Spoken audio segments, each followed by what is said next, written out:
These habits, of which Mr. Choate has told you, are the very habits which have kept me young until I am 70 years old.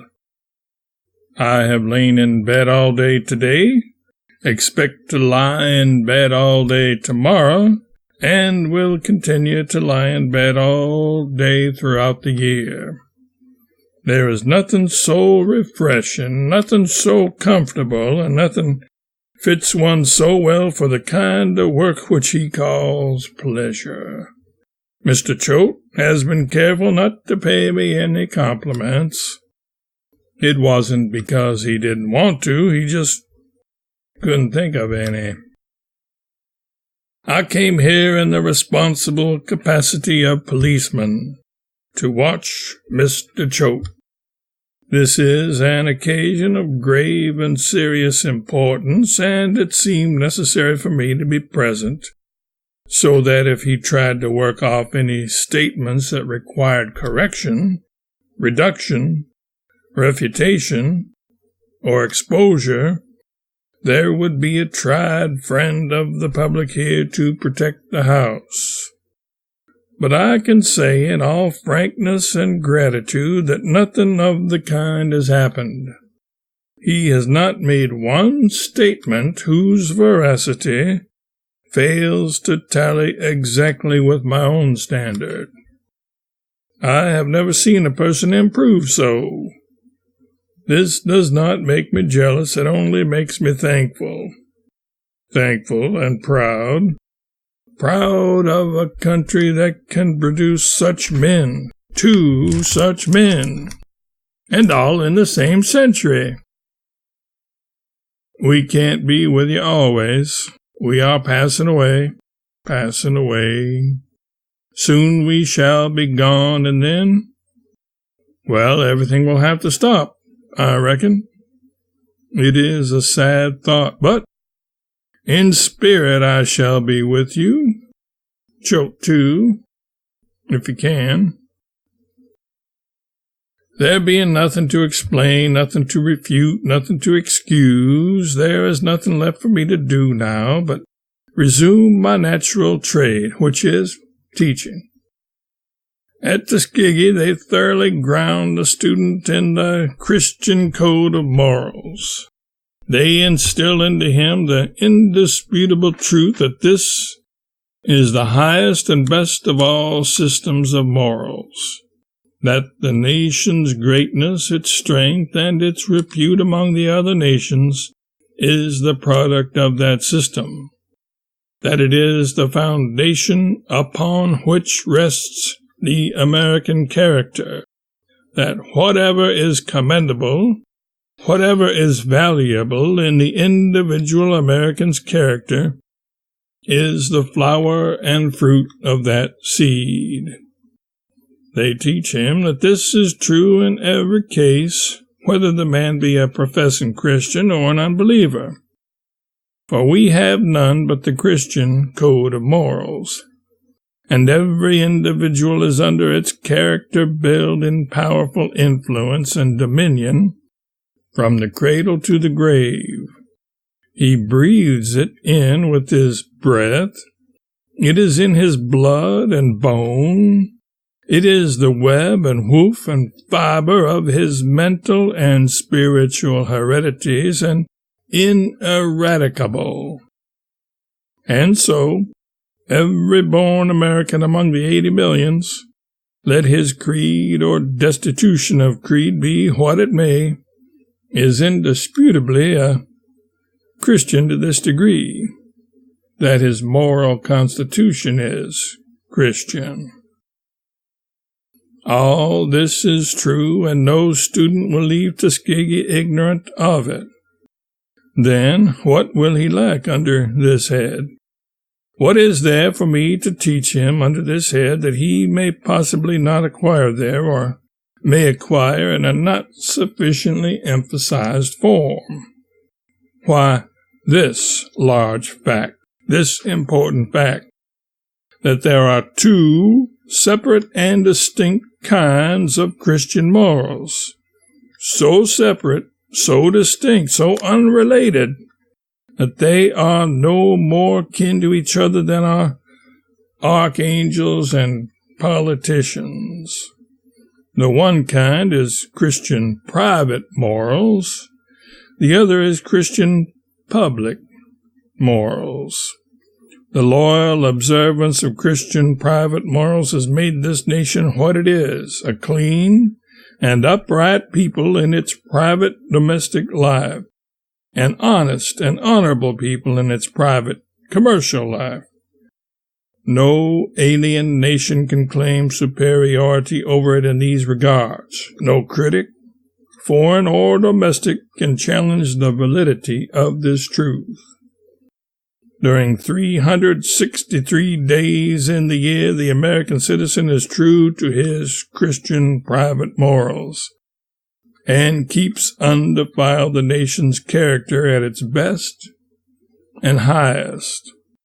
Then, in the other 2 days of the year, he leaves his Christian private morals at home and carries his Christian public morals to the tax office and the polls, and does the best he can to damage and undo his whole year's faithful and righteous work. Without a blush, he will vote for an unclean boss if that boss is his party's Moses.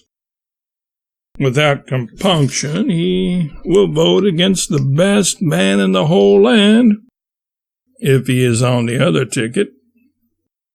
Every year, in a number of cities and states, he helps to put corrupt men in office. Every year, he helps to extend the corruption wider and wider. Year after year, he goes on gradually rotting the country's political life. Whereas, if he would but throw away his Christian public morals and carry his Christian private morals to the polls, he could promptly purify the public service and make the possession of office a high and honorable distinction, and one to be coveted by the very best men the country could furnish. But now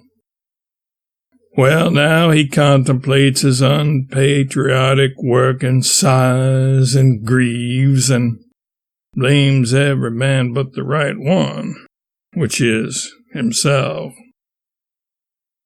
Once a year he lays aside his Christian private morals and hires a ferry boat and piles up his bonds in a warehouse in New Jersey for 3 days, and gets out his Christian public morals and goes to the tax office and holds up his hand and swears he wishes he may never, if he's got a cent in the world, so help him. The next day the list appears in the papers, a column and a quarter of names in fine print, and every man on the list a billionaire and a member of a couple of churches. I know all those people. I have friendly, social, and criminal relations with the whole lot of them. They never miss a sermon when they are so as to be around, and they never miss swearing off day, whether they are so as to be around or not. The innocent man cannot remain innocent in the disintegrating atmosphere of this thing. I used to be an honest man. I am crumbling. No, I have crumbled. When they assessed me at $75,000 a fortnight ago, I went out and tried to borrow the money, and couldn't.